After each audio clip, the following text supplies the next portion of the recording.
Dear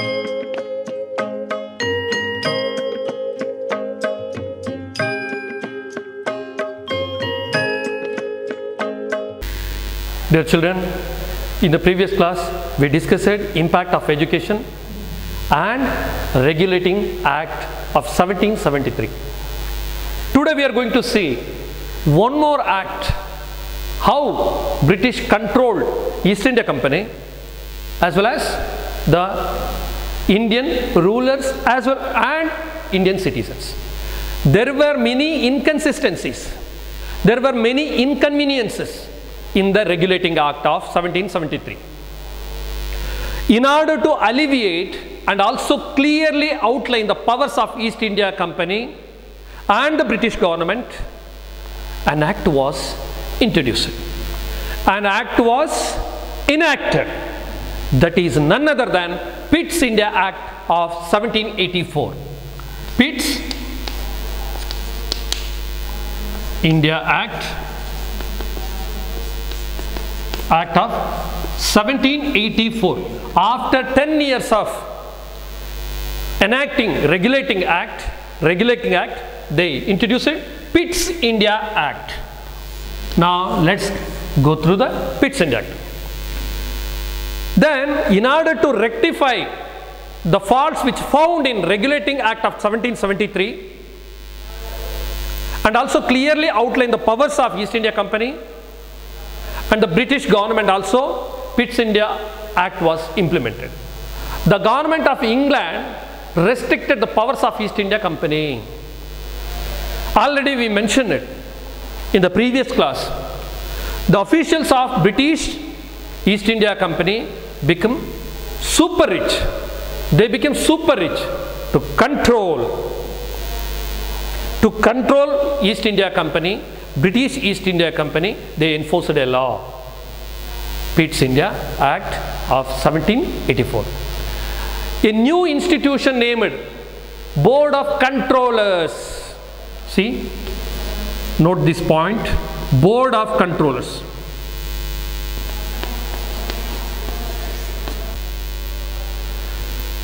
Board of Controllers consisting of 6 members came into existence. 6 members means 6 commissioners. Those members are called commissioners. And this board of control replaced board of directors or directors. This board means board of control had the powers to direct and control the issues related to land taxes, military and civil areas. See what? Before that, the East India Company only dealing all these things. They had their own military, then they had their own fort system. Entire thing were controlled by East India Company. Now they formed board of controls. Before that, the board of directors were there. It was the board of controllers replaced board of directors. The board of control came into existence in the place of board of directors. This act declared that the Indians have attained their paramount power in the name of the British Empire only. See, we should obey to British government. There is no our own government. There is no our own government. We have to obey the orders of British government which is in London. See, once again I will go through the point what they claimed in Pitt's India Act. Once again I will go through that. The Indians have attained their paramount or utmost power in the name of British Empire only, but not in their own.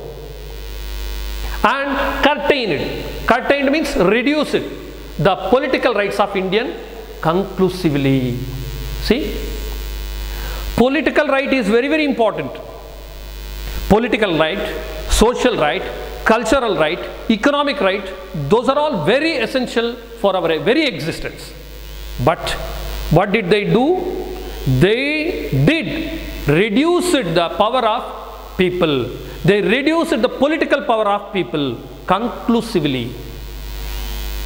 It declared that the areas under the possession of East India Company are the integral part of the British Empire.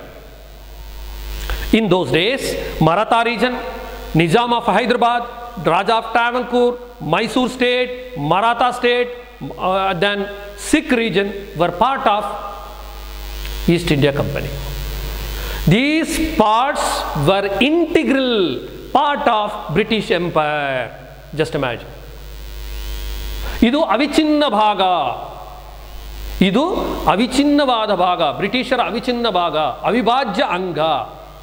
They claim like that. See, hence the government of England is ultimate ruler of India. Who is the ultimate ruler of India according to Pitt's India Act? British Empire. British Empire is the ultimate ruler of India. Dear children, we discuss it, Pitt's India Act. Please go through textbook 2. After that, so many acts were enacted by British government. One such act is Charter Acts. There are so many Charter Acts were also issued. To control East India Company step by step, British government enacted Charter Acts. Many Charter Acts. What were the aims of Charter Acts? The main aim of the Charter Acts was to renew the license of the East India Company. Renew. And the Charter Acts of 1793, Charter Act of 1813, 1833 and 1853 were implemented to achieve the British government's aim and to curtail the power of East India Company and to bring under British control the entire East India Company under British government. They launched and enacted so many Charter Acts. Then as and when the charters were implemented once in 20 years, the new rules and regulations found fit by the British government and was included in these acts. Among these, Charter Act of 1813 and 1833 are important for many reasons. Now let's see Charter Act of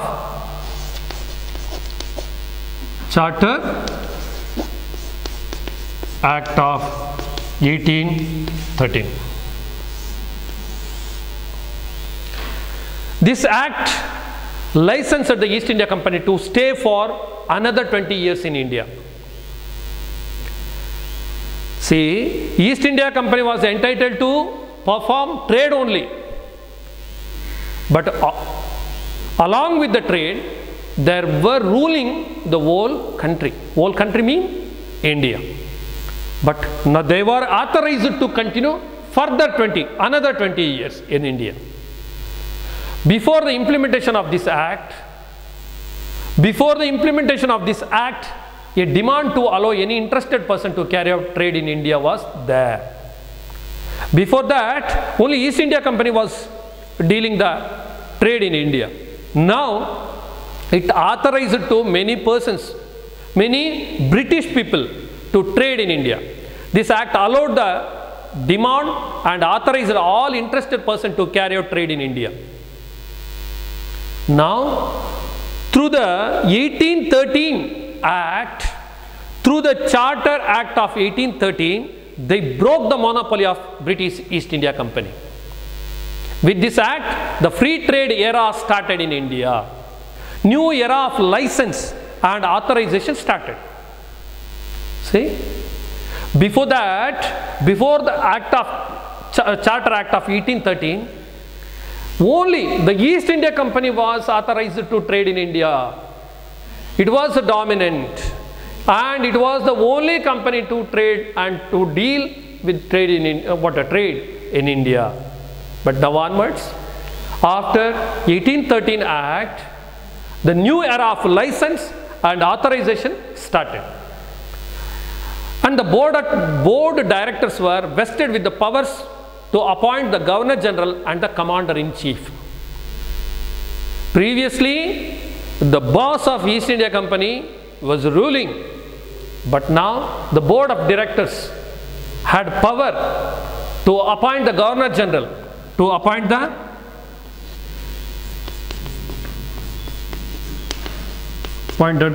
Governor General.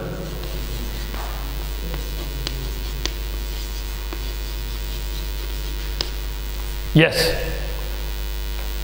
Then churches were allowed to enter India officially. Then the Christian missionaries were directed to enrich the knowledge of Indians and also enhance the moral and spiritual life of Indians. See, 1813 Act, Charter Act.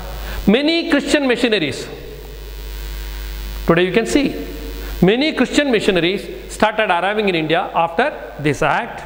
Then the expansion of Christianity and English education started take place.